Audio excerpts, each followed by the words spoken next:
What's up, guys? You see the title. I got a really good video for you guys today, man. I really hope you guys enjoy it. So, will Lincoln Riley regret leaving Oklahoma?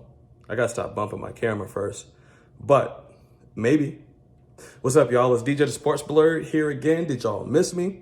There's a couple of big items that I want to get to today. I want to let you guys know I thank you guys so much for clicking on that video. Since you're already here, please smash that like button and consider subscribing if you like my content, or even if you just like to disagree with me, like most of you do. Just hit that subscribe button, and every time I come up, just go ahead and just rant in my comment sections. So let's get into it. As you all know by now, Caleb Williams just announced that he's going to be going to USC. I know Oklahoma Sooner fans, you're probably not surprised. I mean, he strung this on for a long time, and you guys moved on very quickly. You guys got a good quarterback yourself in Dylan Gabriel. Personally, I'm not surprised in the least bit, and I never believed in Wisconsin for a minute. I only believe Wisconsin was name dropped as either negotiations for Caleb or just, to throw the media off the trail a little bit. It was getting really hot. I think a lot of people were starting to realize that he wanted to go to USC, and just Wisconsin didn't make sense. So, as you guys know, I'm a Big Ten fan, and I couldn't see the personality that Caleb Williams has, with the painted fingernails, the big hair. I couldn't see a personality like that in Madison, Wisconsin. Have you been to Madison, Wisconsin? Exactly. No one goes to Madison, Wisconsin. I've never heard anybody one time say, I'm going to go to Madison, Wisconsin on vacation. And I'm saying that as somebody who lives in Ohio. So, not to beat a dead horse, I'm not going to talk about Wisconsin like that. I think it's probably a great place. I just never thought that they had a shot to land Caleb Williams. I can't talk today. But there was one person that we all knew had a big shot to land Caleb Williams. And it leads me into my topic. Will Lincoln Riley regret leaving the Sooners? Personally, I don't think he's going to regret it at all, but not for the reasons you're probably thinking. So a couple of weeks ago, I posted a video and I titled it Why It's All Downhill for the Oklahoma Sooners from here. And to date, it has been my most commented on video, my most viewed video. I did a lot of research going into that video on the Sooners. And to be honest, as I look back, I don't think it was a legitimate match between Oklahoma and Lincoln Riley. The first reason that I thought it wasn't a good match is because I thought Lincoln Riley, in my opinion, was afraid to go to the SEC. So think about this. Under his watch, Oklahoma had made the college football playoffs 3 times. And they left with a record of 0-3. So Lincoln watched his 2017 team led by Baker Mayfield, who was a Heisman Trophy winning quarterback. He was also the #1 pick in the draft. He had Oklahoma playing very well. They came to Columbus that year. They beat us pretty good. And as you guys all remember, Baker Mayfield ran to, the half-court line and stuck the flag in the block O. So that team in 2017 got beat by Georgia 54 to 48. His 2018 team, led by Kyler Murray, who was also a Heisman winning quarterback and also the #1 pick in the next year's draft, they got beat 45 to 34 by Alabama. And then he watched his 2019 team, who had Jalen Hurts, who got benched by Alabama, came to Oklahoma, made himself into a Heisman Trophy candidate, and also turned himself into a high draft pick. Don't forget that year they got drilled by the eventual national champions, the LSU Tigers. They got drilled 28 to 63. It was never even close. So in the 3 games that Lincoln Riley was the head coach, the Sooners lost by an average of 17 points to all 3 being SEC teams. So when the change in the conference was announced, Lincoln probably already had his mind made up and just realized that it was his time to leave. So not only could his defense not stop the SEC teams, his offense also couldn't keep up with them as well. And that's one thing he's supposed to have, is just an offense that can play with anybody. Another thing I discovered when I was doing my research is that Lincoln moved up the ranks in coaching really quickly. And as a result, he moved places quite a bit. He started as a student and a grad assistant at his alma mater, Texas Tech. And he did that from 2003 to 2006. Then he was promoted to wide receivers coach. He did that from 07 to 09. He was roughly at Texas Tech for 6 seasons, and 3 of those were spent as being a grad assistant. So after that, he took a job at East Carolina in 2010, where he took on the role of offensive coordinator. He was at East Carolina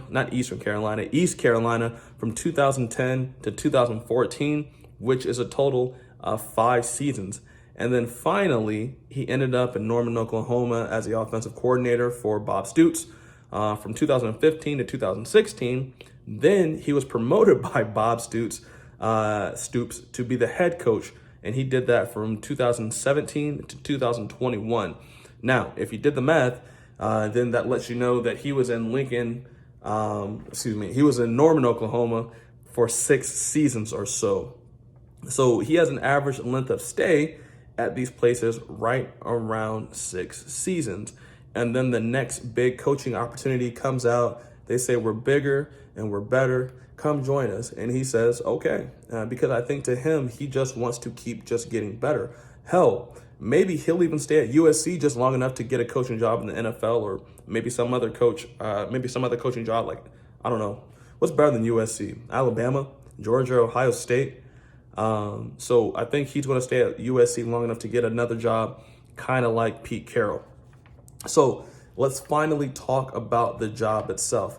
Think about this. He's a young, successful coach, and he's at the big table in terms of where his place is as a college football coach. Yeah, he might not necessarily be as talented as Nick Saban, Ryan Day, Dabo Swinney, and Kirby Smart, but his name still brings a lot of cachet. And, with the draw of the big city, bright lights that Los Angeles has to offer, he knows that if he can just restore USC to a fraction of what they once were, a fraction of that recent dominance we had saw in the early 2000s to mid 2000s, that his name will only get bigger. If you're old enough to remember the Reggie Bush and Matt Leinart days, you remember that USC was Alabama before Alabama. The one thing I'll say to that is Alabama's reign has been longer and they've been more consistent. But don't forget, when USC was at the top, they were blowing good teams out by halftime, and they had all the best players. They had it going, but they got caught cheating. So, that's probably why. Had there been NIL deals back then, I don't even think they could have been stopped. Let me tell you some of the names that they had in their prime.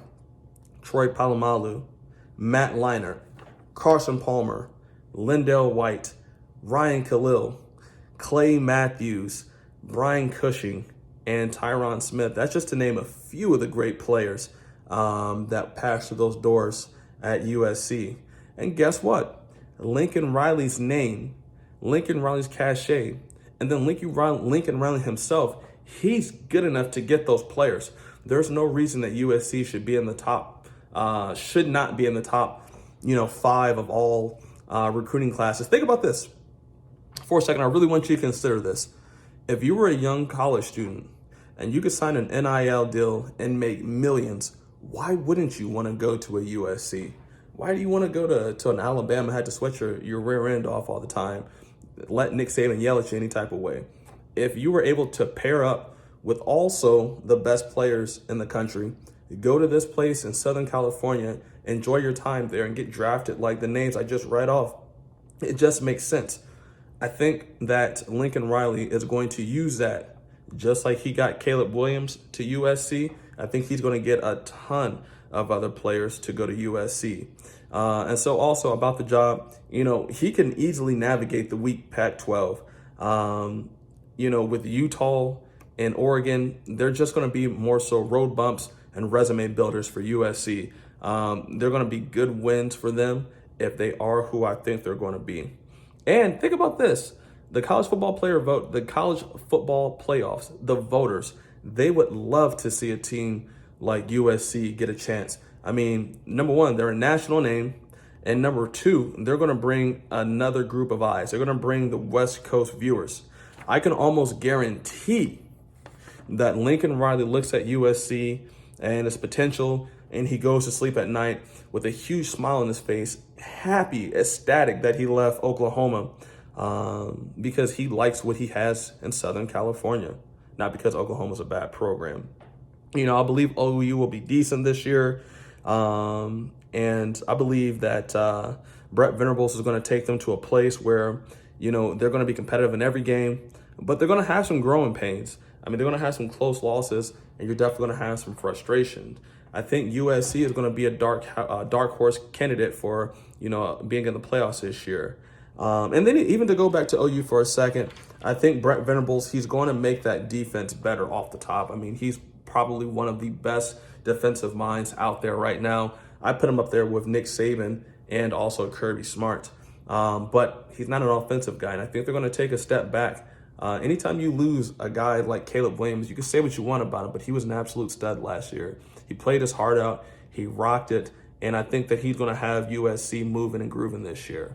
So I appreciate you guys for hanging in. Let me know what you thought about this video. Was I off? Was I on? Let me know in the comments down below. If you haven't already, please like the video. Please subscribe. And please ring the doorbell or whatever it is, a chime, so you'll be alerted whenever I drop another video. I have a couple of videos coming out in the next few days. I hope you guys like them. Until then, I got nothing left to say. Oh, yeah, I got one more thing. Who dey? Go Bengals. We're going to go ahead. We're going to shock the world. I really think we're going to beat the Rams just in the Super Bowl. We went on the road. We beat the #1 team in the Tennessee Titans. Then we went to Arrowhead. We beat Patrick Mahomes, albeit if he played bad. But I don't think that it's I don't think that's luck that we're here where we are now. And speaking of the SEC, we got an LSU connection down there. We got Jamar Chase and we have Joe Burrow to lead us home. So that's probably what I think that Lincoln Riley is probably not even going to watch the Super Bowl. He's going to have PTSD. He's going to have flashbacks of Jamar Chase catching passes from Joe Burrow. No, I'm playing. I'm just joking. But I hope you guys enjoyed the video. Please let me know what you guys would like to see. Give me some topics that you want me to explore too. And again, thank you for watching. I have nothing left to say.